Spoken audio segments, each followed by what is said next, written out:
Shalom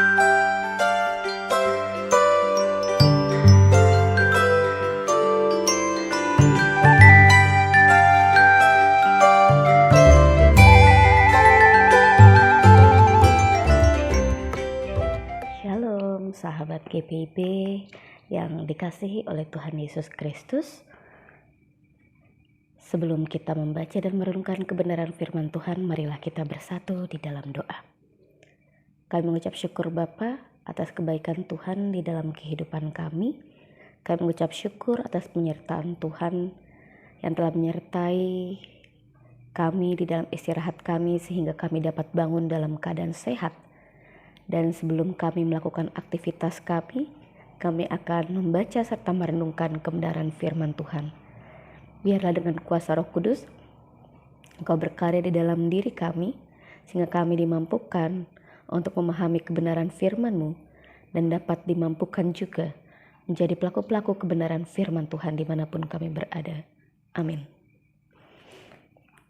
Sahabat GPIB yang dikasihi oleh Tuhan Yesus Kristus, perikop kita pada pagi hari ini terambil dari Rut 3 ayat 1 sampai dengan kelima, Rut pasal yang ketiga ayat yang pertama sampai dengan kelima yang menyatakan demikian.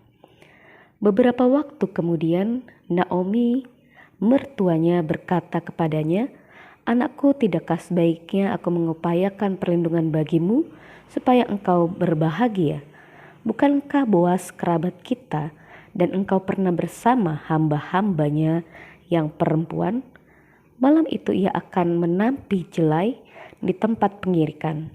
Karena itu mandilah, pakailah minyak wangi, kenakanlah pakaian terbaikmu, dan pergilah ke tempat pengirikan. Jangan sampai engkau diketahui orang itu sebelum ia selesai makan dan minum. Ketika ia berbaring tidur, perhatikan tempat ia berbaring, datangilah dia, singkapilah selimut pada kakinya, dan berbaringlah di situ. Ia akan memberitahukan kepadamu apa yang harus kau lakukan." Rut berkata kepadanya, "Semua yang kukatakan itu akan kulakukan."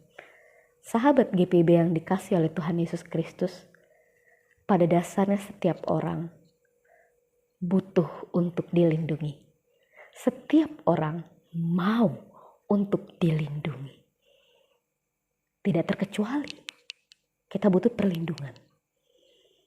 Nah, seperti layaknya seorang Rut ya.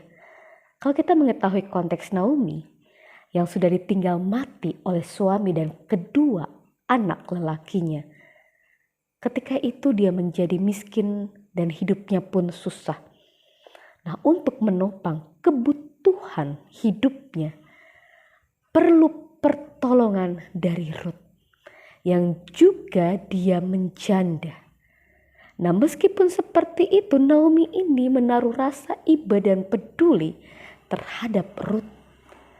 Ia tidak mau Rut menjalani kehidupannya, masa depannya di dalam kesusahan. Dan karena itulah, seorang Naomi merencanakan sesuatu supaya Rut ini dia punya seorang pelindung dan juga seorang yang dapat membahagiakannya. Sekaligus ya akan memberikan keturunan bagi Naomi. Nah, pada suatu hari Naomi ini memanggil dan menyarankan Rut untuk merapihkan dirinya sendiri. Dan juga Rut diminta untuk berpakaian yang bagus. Lalu diam-diam datang ke tempat pengirikan Boas. Dan ketika Boas tertidur, Rut diminta untuk berbaring di kaki Boas. Bila Boas terbangun, maka ia mengatakan sesuatu untuk dilakukan oleh Rut. Lalu apa respon dari seorang Rut? Dia melakukan apa yang diarahkan oleh sang mertuanya tanpa meragukan perkataannya. Dia percaya bahwa arahan dari seorang mertua itu baik adanya. Dan dia melakukannya. Dan dia meresponnya bahwa akan melakukan seperti apa yang diperintahkan oleh Naomi. Semua yang kau katakan itu akan kulakukan. Kalau kita melihat sahabat GPB yang terkasih, kisah tersebut mengingatkan kita bahwa dalam situasi dan kondisi seperti apapun, kita diminta untuk tidak bersikap masa bodoh terhadap orang-orang yang membutuhkan kehadiran kita. Setiap orang butuh dilindungi, tetapi jangan lupa bahwa Tuhan menghadirkan kita di tengah-tengah dunia ini untuk memberikan juga perlindungan, untuk memberikan rasa empati kepada orang lain. Bukan hanya simpati, kalau sekedar kasihan, setiap orang bisa untuk melakukannya. Tetapi kalau kita punya empati, memberikan yang terbaik kepada sesama kita, maka kehadiran kita akan menjadi berkat di dalam kehidupan kita. Kita punya kepentingan, tetapi kita jangan lupa orang lain juga membutuhkan kita. Tuhan menghadirkan kita di tengah-tengah dunia ini. Ada rencana Tuhan. Tuhan menghadirkan kita di tengah-tengah dunia ini. Mau kita menjadi berkat, bukan hanya untuk diri sendiri, bukan hanya untuk keluarga, tetapi untuk orang lain. Perlu ingat, Tuhan sang sumber berkat. Bukan hanya kita harapkan berkat yang berasal daripadanya, tetapi bagaimana ketika dia kasih berkat, kita kasih berkat kepada orang lain. Kita kasih kekuatan, kita kasih penghiburan, kita kasih yang terbaik. Supaya apa? Supaya kehadiran kita memiliki dampak. Dan mari kita belajar untuk saling peduli satu sama lain. Dan disitulah letak bagaimana kita menghadirkan kehadiran Kristus di tengah-tengah kehidupan kita. Amin.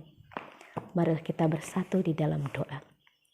Bapa yang pengasih, kami mengucap syukur atas firman Tuhan yang baru saja kami baca dan kami renungkan bersama. Biarlah firman Tuhan ini menjadi kekuatan di dalam kehidupan kami. Ajarlah kami untuk kami dapat menjadikan diri kami menjadi berkat bagi banyak orang yang ada di sekitar kami. Kami hadir di tengah-tengah dunia ini ada maksud dan tujuan Tuhan, yaitu menghadirkan kasih Kristus dimanapun kami berada. Ajar kami untuk kami punya rasa empati kepada orang lain, sehingga kehadiran kami memiliki dampak bagi orang lain yang ada di sekitar kami. Kami akan memulai hari ini bila Tuhan membimbing kami, sehingga seluruh aktivitas kami dapat kami serahkan hanya ke dalam tangan Tuhan. Terima kasih Bapa di surga. Inilah doa kami. Hanya dalam nama Tuhan Yesus Kristus kami telah berdoa dan mengucap syukur. Amin. Demikianlah sahabat GPB Renungan Morning Call pada pagi hari ini. Tuhan Yesus memberkati kita semua.